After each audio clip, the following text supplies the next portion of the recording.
আলহামদুলিল্লাহ।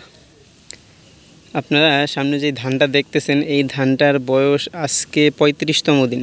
গত মাসের ১৫ তারিখে অর্থাৎ আগস্টের ১৫ তারিখে কিন্তু আমাদের জমিতে ধানগুলো লাগানো হয়েছিল।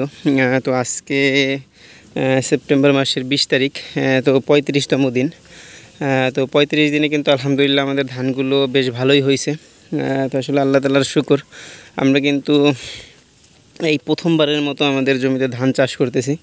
এর আগে কখনোই আমরা এই ধরনের কোনো চাষবাস এইগুলো করি নাই আর কি। বিশেষ করে ধান, পাট এগুলো আমরা কখনোই করি না। আমরা তো আপনারা যারা আমাদের ভিডিও দেখেন তারা সবাই জানেন যে আমরা কিন্তু সব ধরনের সবজি চাষাবাদ করে থাকি।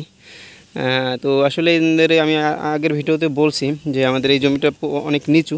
তো নিচু হওয়ার কারণে দেখা গেছে এই জমিতে এই সিজনে সবজি চাষাবাদ করা সম্ভব হয় না। তো তাই জন্য আর কি কৃষি অফিস থেকে কিছু ধানও পাইছিলাম, পরে সার পাইছিলাম, তো ওইগুলো দিয়ে আর কি আলহামদুলিল্লাহ রোপণ করে দেয়া।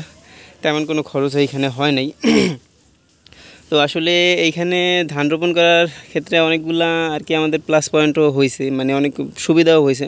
কারণ এই জমিটা যদি ফাঁকা থাকতো তাহলে বিভিন্ন ধরনের আগাছায় কিন্তু ভর্তি হয়ে যাইতো।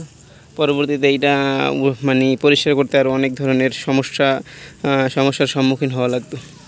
তো আসলে আপনারা যারা ধান চাষ করেন আগে থেকেই, তারা একটু বলবেন যে ৩৫তম দিন অনুযায়ী আমাদের ধানগুলো ঠিক আছে কিনা, বা এখন কী কী পরিচর্যা করতে হবে, কী কী করলে ধানগুলো ভালো হবে, তো একটু বলবেন ইনশাল্লাহ।